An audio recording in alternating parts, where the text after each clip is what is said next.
नमस्कार दोस्तों, कैसे हैं आप सब। दोस्तों, एप्पल ने iOS 15.5 के डेवलपर बीटा 3 और पब्लिक बीटा 3 को रिलीज कर दिया है। इस वीडियो में मैं आपके लिए लेकर आया हूं iOS 15.5 बीटा 3 में आने वाले सारे चेंजेस और बग फिक्सेस की जानकारी।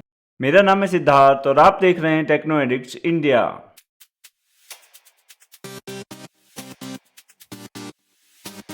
दोस्तों, एप्पल ने यहाँ पर iOS 15.5 बीटा 3 के साथ साथ iPadOS 15.5 beta 3, watchOS 8.6 beta 3, tvOS 15.5 beta 3 और macOS 12.4 बीटा 3 को भी रिलीज किया है। इसके अलावा दोस्तों, हमें यहाँ पर एयरटैग्स का भी अपडेट देखने को मिलता है और अब हमें एयरटैग्स के लिए नया सॉफ्टवेयर वर्जन देखने को मिलता है जो है 1.0.391। चलिए सबसे पहले देख लेते हैं इस अपडेट के फाइल साइज को। जैसा कि आप यहाँ पर देख सकते हैं दोस्तों कि इस अपडेट का फाइल साइज मेरे इस आईफोन 13 प्रो मैक्स में है 683.8 MB।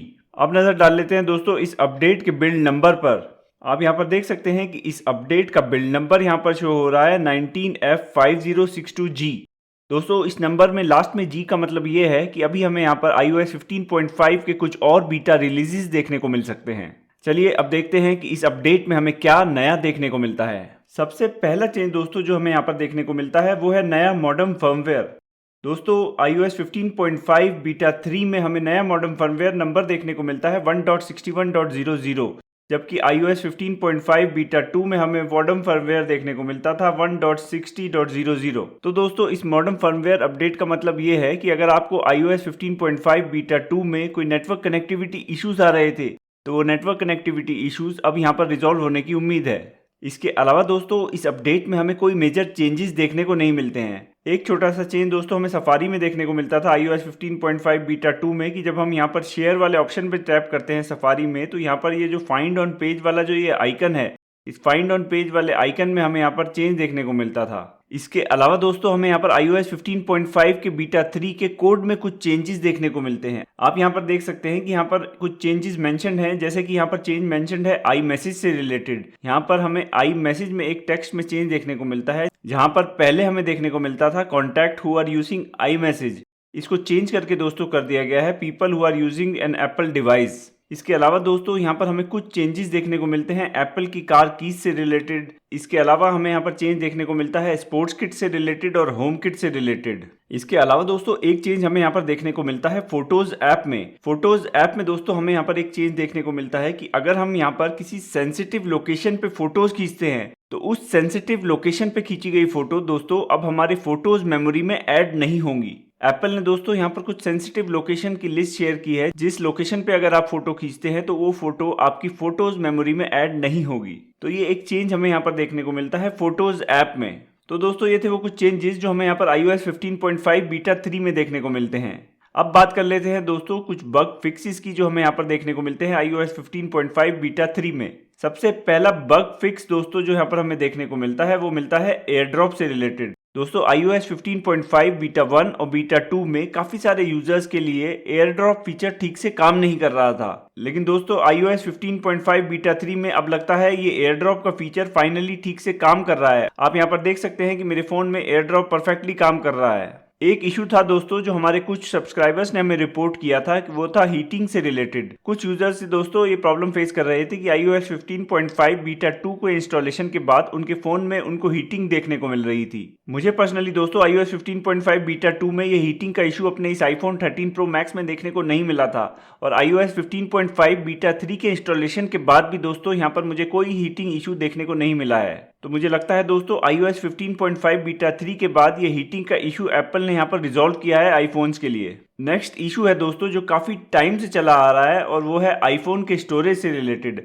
अभी भी दोस्तों कुछ यूजर्स ऐसे हैं जो इस बात को लेकर कंप्लेंट कर रहे हैं कि उनके फोन में आईफोन स्टोरेज ठीक से कैलकुलेट नहीं हो रही है। ज्यादातर यूजर्स के लिए दोस्तों ये आईफोन स्टोरेज का इशू एप्पल ने रिजॉल्व कर दिया था, लेकिन कुछ यूजर्स को ये प्रॉब्लम अभी भी फेस करनी पड़ रही थी। यहाँ पर दोस्तों आप बीटा 3 में देख सकते हैं कि मेरे फोन में ये आईफोन स्टोरेज ठीक से कैलकुलेट हो रही है। तो ये स्टोरेज का इशू भी दोस्तों यहाँ पर मुझे लगता है एप्पल ने रिजॉल्व कर दिया है। दोस्तों आपको आपके फ़ोन में ये स्टोरेज का इशू अभी भी देखने को मिल रहा है बीटा 3 के इंस्टॉलेशन के बाद या नहीं, आप हमें नीचे इसके बारे में कमेंट बॉक्स में लिखकर ज़रूर बताएं। एक इशू दोस्तों जो कुछ यूज़र्स फेस कर रहे थे वो था गेम सेंटर से रिलेटेड। दोस्तों कुछ यूज़र्स ने हमें ये रिपोर्ट किया था कि जब वो अपने आईफोन में किसी गेम को ओपन करते थे तो उनके फ़ोन में बार बार गेम सेंटर में लॉगिन करने का पॉपअप देखने को मिल रहा था। जब वो अपने इस गेम सेंटर में लॉगिन कर लेते थे उसके बाद भी उनको ये गेम सेंटर लॉगिन का पॉपअप देखने को मिल रहा था उनके फ़ोन में। तो ये एक बग देखने को मिल रहा था iOS 15.5 बीटा 2 में।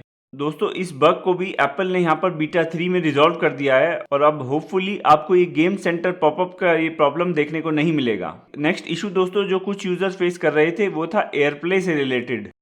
दोस्तों ये एयरप्ले फीचर भी कुछ यूजर्स के लिए ठीक से काम नहीं कर रहा था बीटा 1 और बीटा 2 में। मेरे को भी दोस्तों बीटा 2 में एयरप्ले से रिलेटेड इशू देखने को मिले थे जिसमें मेरे फोन से एयरप्ले ठीक से काम नहीं कर रहा था मेरे होमपॉड मिनी के साथ। लेकिन दोस्तों अभी तक बीटा 3 में ये प्रॉब्लम मुझे देखने को नहीं मिली है अपने होमपॉड मिनी के साथ। तो दोस्तों होपफुली ये इशू भी एप्पल ने यहाँ पर रिजॉल्व कर दिया है बीटा 3 में। अब बात कर लेते हैं दोस्तों एक ऐसे बग के बारे में जो यहाँ पर मुझे अभी भी देखने को मिलता है अपने इस आईफोन में। दोस्तों ये बग है notify when left behind feature से रिलेटेड। आप जानते ही होंगे दोस्तों कि जब आप अपने किसी एप्पल डिवाइस को कहीं पे पीछे छोड़ देते हैं तो आपको इस तरीके का एक टाइम सेंसिटिव नोटिफिकेशन देखने को मिलता है कि you have left your Apple devices behind. दोस्तों आइडियली इस तरीके का मैसेज आपको तभी देखने को मिलना चाहिए जब आपका एप्पल डिवाइस कहीं पीछे छूट गया है। लेकिन दोस्तों मुझे कई बार अपने आईफोन में ये मैसेज देखने को मिला है जब मेरे एप्पल डिवाइस मेरे साथ होते हैं तब भी। तो दोस्तों ये बग मुझे यहाँ पर काफी टाइम से देखने को मिल रहा है और ये एप्पल ने अभी तक रिजॉल्व नहीं किया है। अब देखना ये होगा दोस्तों कि बीटा 3 के बाद इस बग को एप्पल ने रिजॉल्व किया है या नहीं। अब बात कर लेते हैं दोस्तों बैटरी परफॉर्मेंस के बारे में। अगर हम दोस्तों यहाँ पर लास्ट 10 डेज की बैटरी परफॉर्मेंस पे नजर डालें तो आप यहाँ पर देख सकते हैं कि ट्यूसडे को मुझे यहाँ पर स्क्रीन ऑन टाइम देखने को मिला था 4 आवर 19 मिनट का और स्क्रीन ऑफ टाइम मिला था 1 आवर 3 मिनट का। और अगर हम यहाँ पर संडे पे नजर डालें तो यहाँ पर आप देख सकते हैं कि मुझे स्क्रीन ऑन टाइम देखने को मिला था 4 आवर 25 मिनट का और स्क्रीन ऑफ टाइम यहाँ पर देखने को मिला था 4 आवर 38 मिनट का। तो दोस्तों यहाँ पर मुझे डिसेंट बैटरी परफॉर्मेंस देखने को मिल रही थी iOS 15.5 के बीटा 2 में और ऐसी ही उम्मीद मुझे यहाँ पर लगती है बीटा 3 के साथ। अगर हम बात करें दोस्तों ओवरऑल परफॉर्मेंस की तो ओवरऑल परफॉर्मेंस में दोस्तों यहाँ पर बीटा 2 में मुझे किसी तरीके की कोई प्रॉब्लम नजर नहीं आ रही थी। बीटा 1 में मुझे दोस्तों एक दो बार सेटिंग्स पेज फ्रीज देखने को मिला था लेकिन बीटा 2 के बाद दोस्तों मुझे यहाँ पर किसी तरीके का कोई ऐप क्रैश या किसी तरीके का कोई फ्रीज देखने को नहीं मिला है अपने इस फोन में। और दोस्तों मुझे ऐसी ही परफॉर्मेंस की उम्मीद लगती है बीटा 3 के इंस्टॉलेशन के बाद भी।